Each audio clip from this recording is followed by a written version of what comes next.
Hello and welcome to today's presentation.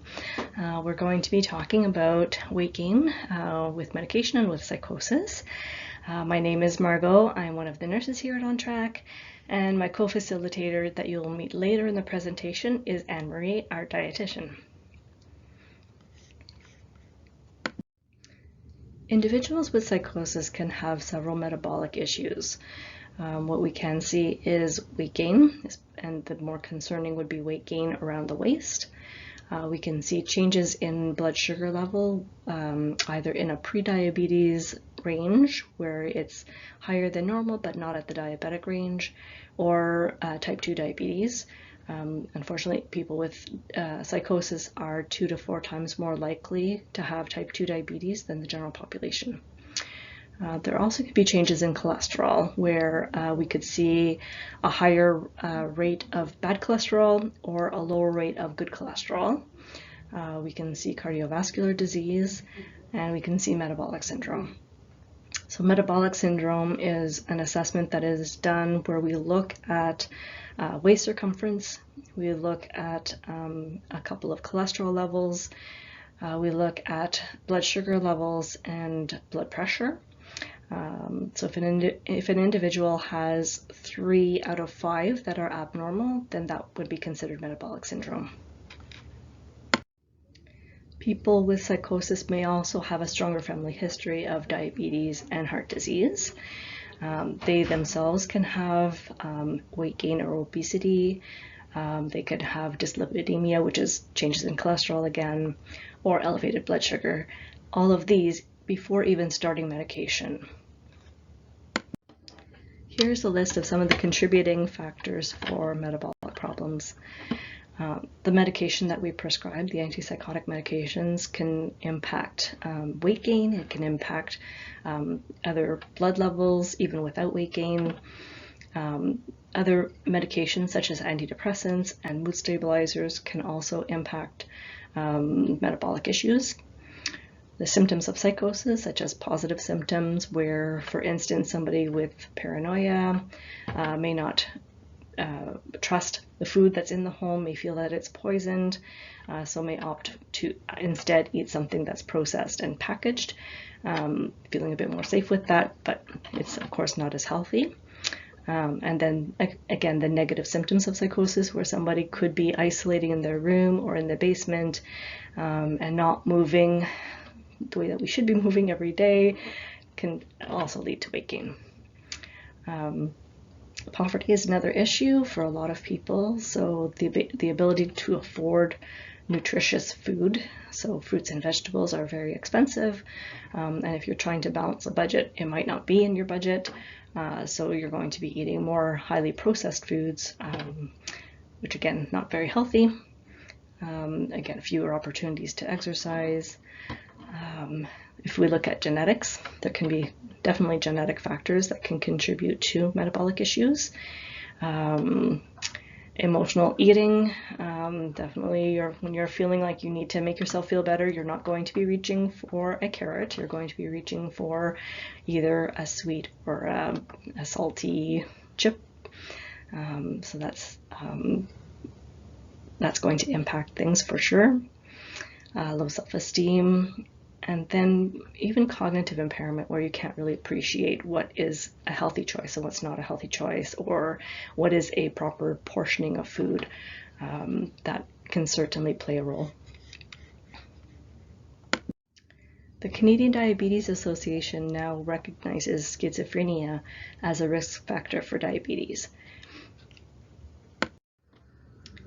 Here is a list of our antipsychotic medications. It starts with the medication that has more prevalence of weight gain. So we would be looking at clozapine and olanzapine. Those that are in the moderate range would include risperidone, Invega, and quetiapine. And then lower range would be ziprasidone, lorazepam, asenapine, and aripiprazole.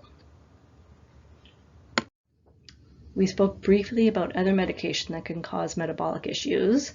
So if we're looking at the antidepressants that are higher risk, mirtazapine and paroxetine are the 2 higher risk medications. And then mood stabilizers, we would be looking at valproic acid and lithium as being the higher risk medications. Let's talk about the possible mechanism of weight gain due to medication. Individuals with psychosis have an excess amount of dopamine in their brain, and the medication is intended to reduce the level of dopamine to reduce the psychotic experiences like hallucinations and delusions. While it's doing that, unfortunately, it's also blocking other things. So serotonin and histamine get blocked, and that produces the side effect of an increase in appetite and therefore weight gain. It also can block M3 receptors, which can impact the insulin regulation in their system. So all of the effects of this would include an increase in their appetite. Individuals can crave carbohydrates, and also there's a lot of difficulties feeling full, and therefore overeating happens. This is the progression of metabolic problems. So again, there's that increased appetite. So people will eat more food, they'll eat more carbohydrates. This will lead to weight gain, potentially will lead to obesity, which can then potentially lead to metabolic issues. So we're talking about, again, the waist circumference, changes in a couple of cholesterol levels, blood sugar levels going up, and blood pressure also being affected. That can lead to either diabetes or cardiovascular disease, or both. And then below, you can see a picture of a heart that has a bit of a blockage. So there's a blood clot. I don't have a pointer. There's a blood clot within one of the arteries, which leads to some problems after the clot. So there's no blood going to that part of the heart, which, of course, is causing damage. That's not the whole story, of course. So in rare cases, we can see changes in triglycerides and changes in blood sugar levels without any weight gain whatsoever. So if we have somebody on, a nice dose of medication, they're doing very well, they're progressing with the rest of their life, they haven't gained a whole lot of weight, we do their blood work at a follow-up visit, and we see some changes. So it is very important that we continue to monitor clients even if there is no weight gain.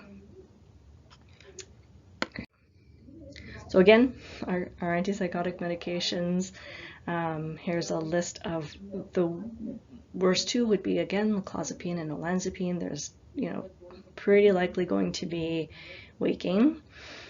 Sometimes we will see the weight gain happen, and then as people improve and they get better, they're more able to participate in their lives and go to the gym and do the things that they want to do, and that can actually help to get their weight back to normal. So it doesn't mean that it's going to happen and it's going to stay on, but there's a definite risk. So we have to be very, very aware of that. Risperidone, quetiapine, Invega, they are all kind of middle range. You can gain weight, you can kind of keep your weight kind of normal. It's really dependent on the person. And the ones that have less potential would be ziprasidone, which is not used as often anymore, or aripiprazole, which is Abilify. And two new medications that are considered now to be weight neutral is asenapine and lorazepam. There's the good and the bad of all of this in that the only medications that are available by long-acting injection would be risperidone, Invega, and aripiprazole or Abilify. So if you're looking at something like asenapine or lorazepam, they are only oral medication. So it's a balance. So antidepressants, so mirtazapine or Remeron, can cause weight gain because of a different blockade. And then the SSRIs that are frequently prescribed, I guess the least worrisome is fluoxetine or Prozac. And then the one that has the more potential is paroxetine or Paxil. And then medium range would be sertraline or Zoloft and fluvoxamine or Luvox. And then our mood stabilizers that are available, like valproic acid and lithium, can also be pretty high potential. And then if you're taking mood stabilizers as well as an antipsychotic medication, then the effect of both together can cause even more issues. So just all that to say that we really need to continue to monitor for metabolic issues, and we need to have the discussions when we're noticing that there is any changes. What can we work on? Well, we can't change our genetic makeup. So we've all been predetermined on how tall we're going to be, what our body shape is going to be. These are things that come from our mom and dad. We can't change the fact that our loved one has had an episode of psychosis and has likely some positive symptoms and negative symptoms along the way. And as we age, our metabolism slows down, so we can't change that.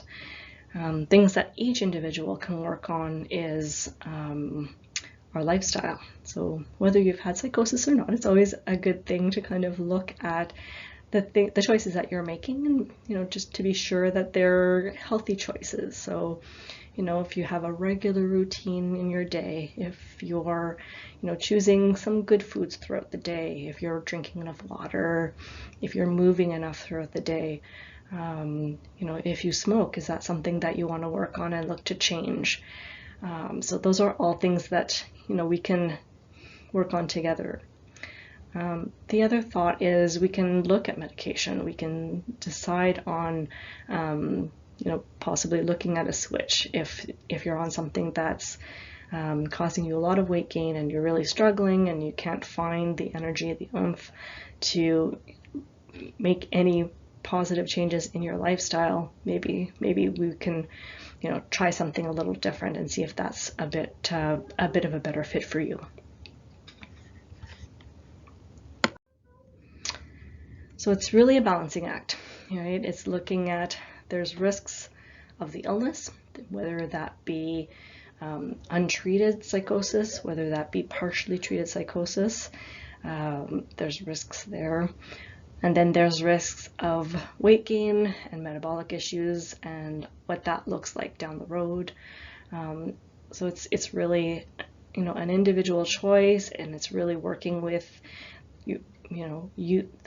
the individual, you, their family, and us, their team members, all together, so that we are making the best choices possible, and hopefully treatment is kind of a good fit. Thank you. Hello, I'm Anne-Marie, the dietitian at On Track.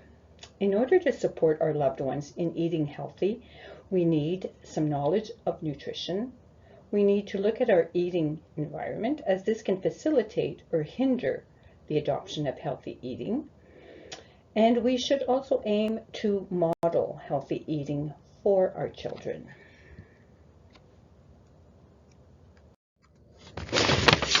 Factors that can influence our intake and potentially lead to weight gain and health problems are: how much food are we eating? It could be the type of food and beverage that we are having, or possibly the environment in which we are eating is causing us to overeat. For example, if we are eating out regularly, having fast food often, ordering in frequently, or you could be at home and overeating because you are engaged in activities such as watching television, playing a video game, talking on the phone while eating or snacking. It's important not to be distracted with other activities so that you can eat slowly, enjoy the taste and the texture of food, pay attention to how you feel, use hunger and fullness cues to recognize when to eat and when to stop eating. Another factor that can lead to weight gain may be because we're not moving enough. We're not exercising regularly. Also, stress, emotions, habit, and mood are all factors that can get us to eat more than we should or eat for the wrong reasons.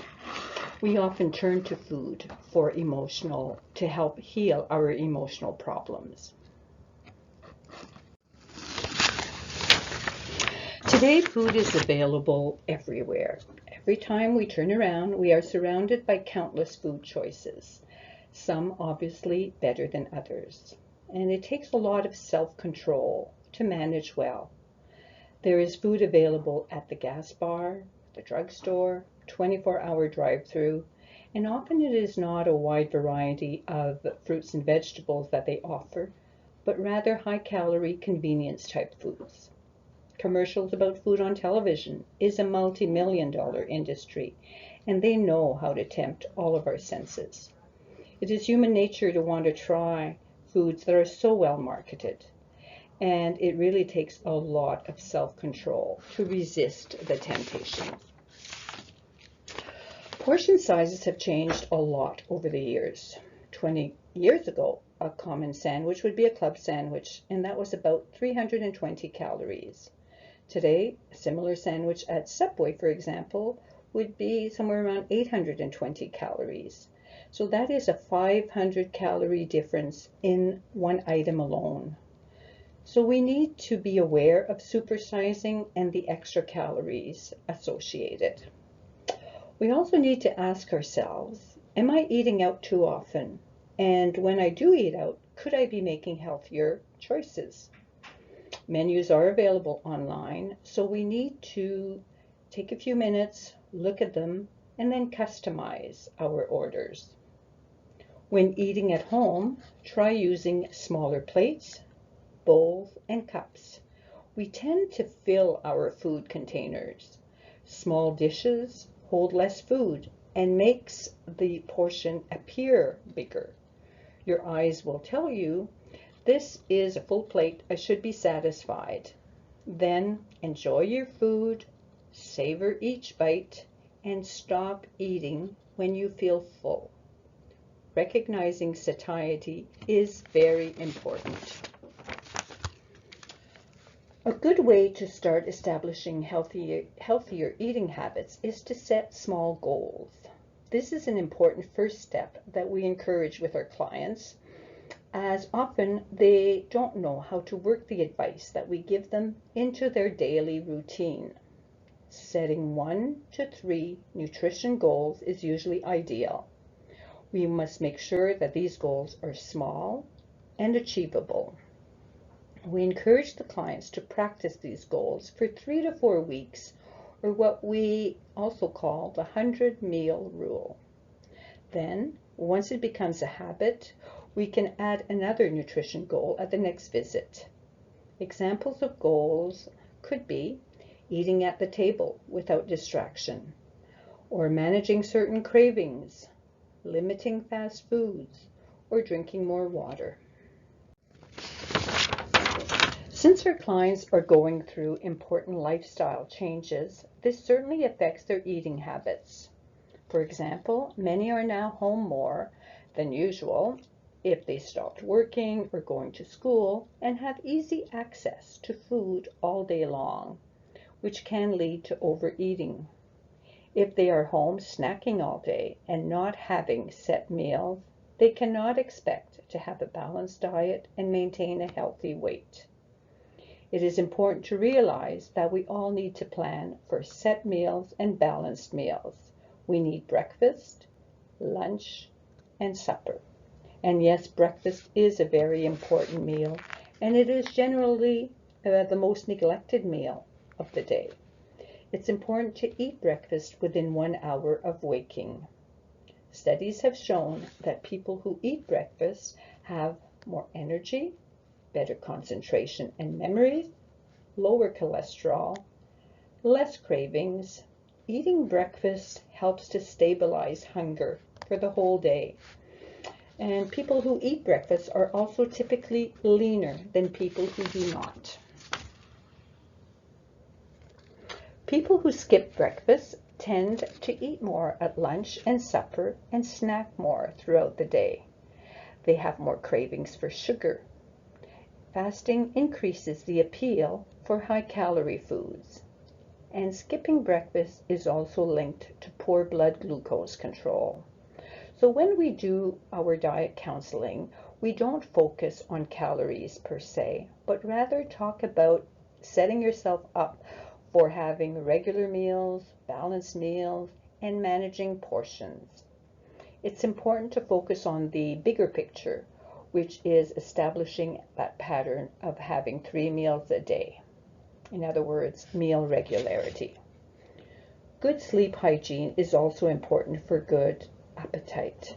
Studies have shown that insufficient sleep enhances a process in the brain underlying the drive to consume more food. As we work to improve our eating habits, it is important to make efforts to avoid simple sugar, as they cause spikes in our blood sugar and insulin levels, followed then by a crash. This leaves us feeling hungrier than before and likely to continue eating until we find something that makes us feel full and satisfied. The effect of eating sugar is that it leaves us wanting more sugar. This slide shows us how we should be building our plates. It is called the plate method. If we look at breakfast, we see that a third of our plate should be protein, a third fruit, and a third starch, complex carbohydrates. It is important to limit juice, as it is often very high in sugar. Some juices have as much sugar as a soft drink. At breakfast, we should aim for 15 to 20 grams of protein. Protein is digested more slowly and will help prevent blood sugar spikes. When encouraging clients to eat breakfast, I always tell them that preparation is key. Planning and preparing ahead will help decrease the stress that comes when you're short on time in the morning. Making breakfast simple and portable is also important. For lunch and dinner, the plate method shows us that we should aim for a quarter of our plate to be protein, a quarter carbs, and half of the plate vegetables. Try to limit your carbohydrates to a portion of half a cup to 2/3 cup. Protein is so important at every meal as it helps slow down the release of glucose. Vegetables also very important, and we need to aim for that half plate. If after completing your meal you are still hungry, you should go back for more protein and more vegetables, but not starch. It is too easy to overeat carbs as they are tasty and comfort foods. So knowing this, we need to focus more on the protein and vegetable options. Snacks, if included, should be vegetables, protein, or fruit. We should plan our snacks as smart snacks, as this can help manage hunger and prevent overeating later on. It's important to know the difference between a snack and a treat.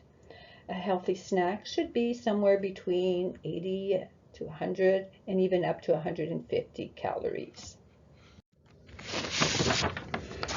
Studies have shown that about 20% of calories in the Canadian diet comes from beverages, and liquid calories are often overlooked in our diets. It's important to stay away from juice, better to eat the fruit and drink water. If someone likes milk, that's okay also. Juices and liquid calories are not satiating as eating whole foods where there is fiber and chewing involved. For vegetables and fruits, you should enjoy a wide variety. Volumize your meals with vegetables, but if someone prefers fruit, that's okay also. But also try to always remember vegetables. By volumizing your meals with more vegetables, you will feel satisfied with fewer calories. Most people do not eat enough vegetables, although they are crunchy, colorful, and tasty. You just need to initially include them in your diet. Give it 5 to 6 weeks for our taste buds to adjust, and then you will come to crave them. They are low in fat, low in calories, and high in fiber. For protein, we need protein at every meal as it helps satisfy us longer. Protein is digested slowly. It's important to know that protein, vegetable, and water are key in controlling hunger. The long-term success of any diet depends on its ability to curb cravings and prevent hunger. When we are craving something, it can be because we are starting to be a bit dehydrated. We often overeat because we are thirsty and are not realizing it. So it is important to drink water throughout the day, as it will help decrease hunger. Whole grains, these are important as they contain fiber and play an important part in keeping us feeling full. We should always aim for whole grain products, but still watch the portion size. For milk and alternatives, it's important to choose lower fat options. For milk, that would be 1%, yogurt 0 to 1% milk fat, and cheese less than 10% milk fat.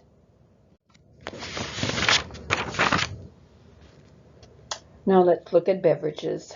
We should take time to reflect on our own hydration, as it is often a neglected part of our diet. Fluids have a lot of hidden calories, as sugar has many disguises. Beverages that people commonly consume include water, milk, tea, coffee, specialty coffees, pop, juices, fruit punches, energy drinks, sports drinks. Water is always the best choice. If someone doesn't like plain water, they can add lemon, orange, lime, cucumber slices, melon, mint leaves, have herbal teas, or try sparkling water. A general guideline would be to aim for 2 liters of water per day, or at least 80% of that, being 1.6 liters, and then the other 400 mils can come from the free water in fruits and vegetables. It is surprising how much hidden calories are in beverages. For example, 1 can of Coke would be 140 calories, 10 teaspoons of sugar. A medium milkshake, 760 calories, and 26 teaspoons of sugar. That is more than a whole meal should be.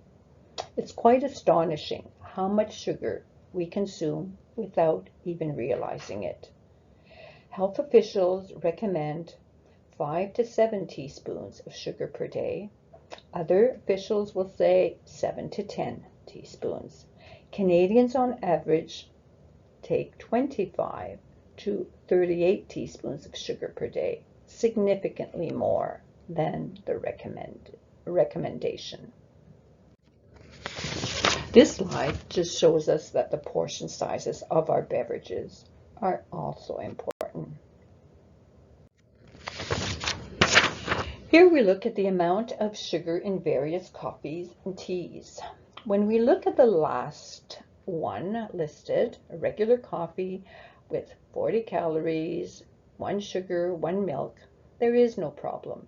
It is the specialty coffees that are so high in sugar. So we need to ask ourselves, where do I want to spend my calorie allowance? Do I want to spend 240 calories on a specialty coffee or 0 calories on water? Specialty coffees are more like a dessert and not something you take when you are thirsty. The challenges of eating out. There would certainly be the very large portion sizes that we are served, supersizing. The fact that meals are typically very high in calories, hidden fats, sugar, and salt. There is usually less vegetables, fruits, and fiber than in the plate method that is recommended.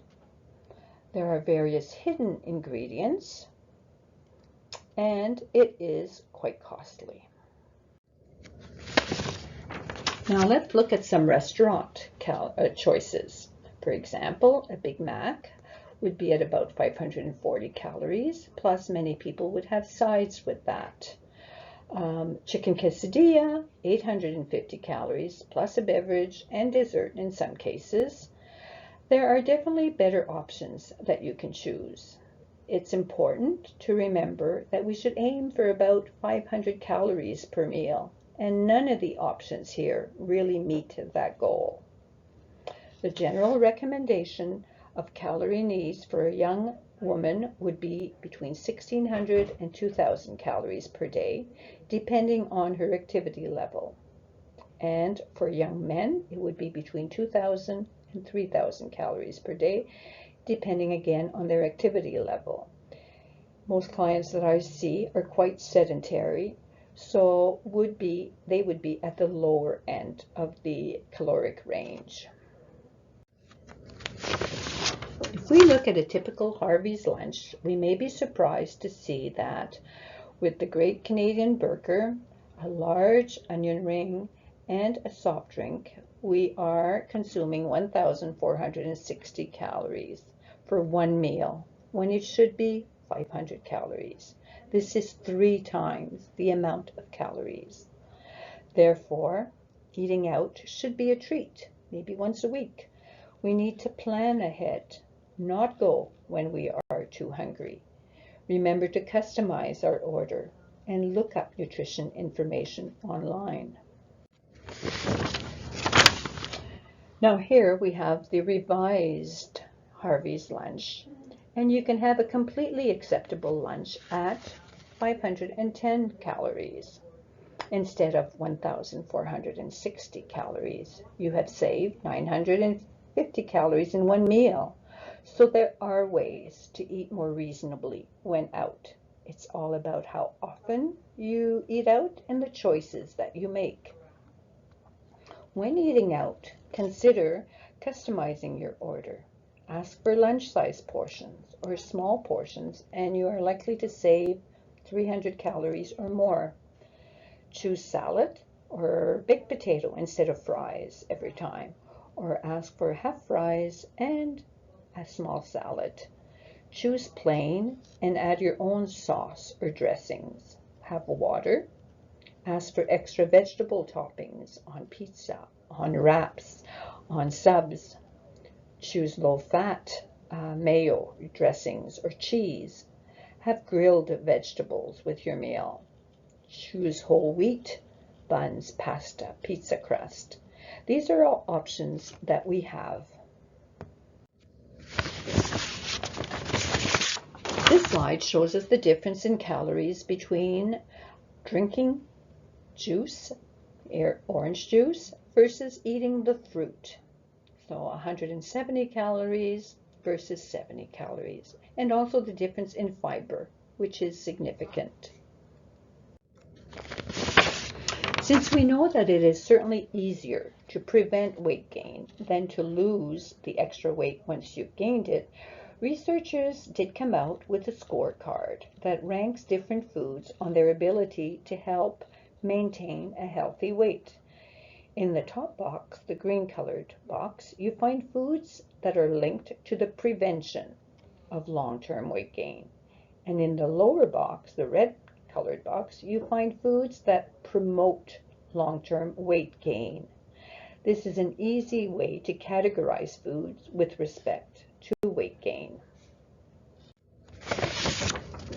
With regards to protein, it is important to note that high-protein foods are very satisfying and help control hunger. Above the usual protein sources that we are familiar with, legumes are also an excellent source of protein that we should include more in our diet. They are high in protein, high in fiber, low in fat, and are a good source of antioxidants. Chickpeas, for example, are legumes that are very versatile, as they take on the flavor of the accompanying ingredients. You can throw them in anything. Add them to salads, to smoothies, to stews, chilies, stir-fries. They are versatile, cheap, and they keep well in the pantry. Whole grains are certainly important because they provide energy and contain fiber. Fiber-rich foods take longer to chew and digest, and therefore you feel full longer. We should make at least half of our grains whole grains. Other health benefits include the fact that they lower the risk of heart disease and stroke, help regulate blood sugar, help prevent some types of cancers, and manage certain digestive disorders. There are two types of fiber, and we need both, soluble and insoluble. Soluble fiber can be found in oats, bran, legumes, fruits, and vegetables, and it helps reduce blood cholesterol and blood sugar levels. Insoluble fiber can be found in wheat, bran, some vegetables, and fruit. It passes through our digestive system relatively unchanged, and it promotes bowel regularity. How much fiber do we need? For men, it is recommended that they have 38 grams a day, and women 25 grams per day. Most Canadians get half of the recommended amount, as many of our foods are refined and not whole foods. This next slide shows us that it is quite easy to add fiber to our diet by choosing high fiber cereals, adding nuts and seeds. These are also high in calories, therefore we need to be mindful of using small amounts.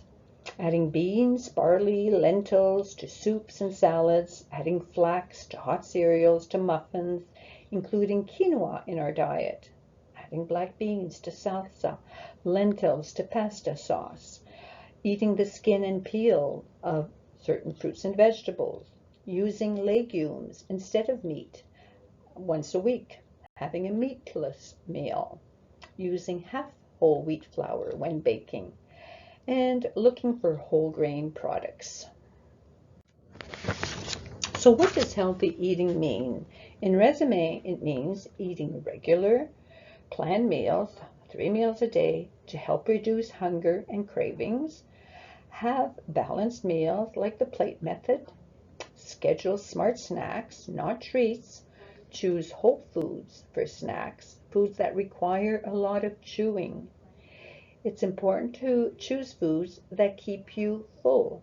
So seek to volumize your meals with non-starchy vegetables, include sufficient protein, and drink more water. Limit processed foods and focus on having more whole foods. As well, read the ingredient list on food labels and remember that the shorter the list, the better.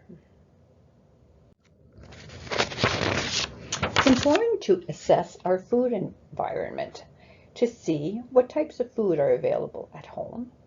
Look at our grocery shopping habits. Do we make sure to keep healthy options very visible in the refrigerator or cupboard, or are they hidden behind other containers? What type of beverages are available at home? Are we using very large plates, cups, and bowls? Where is everyone eating their meals? Are we trying new recipes, new ethnic foods to make meals more interesting at home? We may need to change the environment a bit to support healthy eating. You may want to use smaller plates, bowls, and cups. Make healthy food accessible and unhealthy foods inaccessible to make the healthy choice the easy choice. Use the half plate rule of having half a plate of non-starchy vegetables. Leave serving dishes in the kitchen, not on the table. Put away extra foods before eating a meal. Pay attention to cues of hunger and fullness and stop eating when 7 or 8 out of 10 of fullness. Create a temptation-free environment as much as possible. Other healthy eating tips would include planning your groceries and meals well, purchasing more plant-based foods and less high-fat snacks. Start by shopping the perimeter of the grocery store. Do not skip meals. Eat regularly. Take time to chew food well. Eat more slowly. Savor the taste and enjoy the texture of food. Eat more mindfully. by limiting distractions and be more mindful of how hungry you are on a scale of 1 to 10. It's also important to build exercise into your schedule, as many times if we don't schedule time for exercise, we will end up just spending more time watching TV, movies, or on the computer.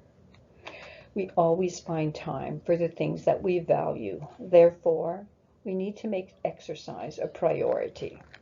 Specialists recommend that we spend less than 10 hours a week watching different screens, which means about 1.5 hours per day. Most people need to spend more time being active. Exercise certainly helps regulate our appetite and makes us reconsider our food choices.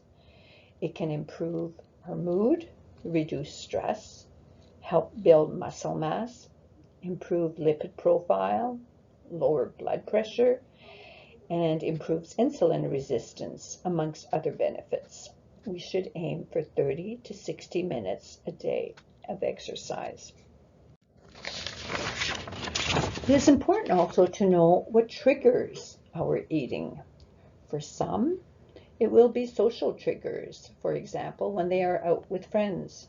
For others, it can be emotional triggers, eating in response to boredom, stress, fatigue, anger. Food can be a distraction from our problems for a short time.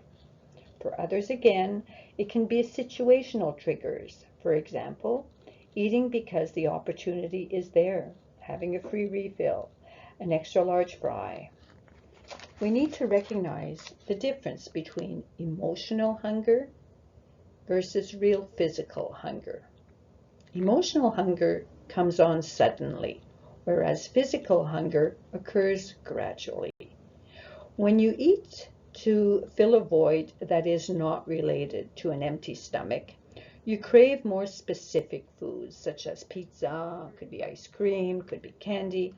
But when you eat because you're actually hungry, you are open to a variety of foods. To help manage emotional eating, we need to line up pleasurable activities and learn to ride the wave, as these cravings will change and they will pass.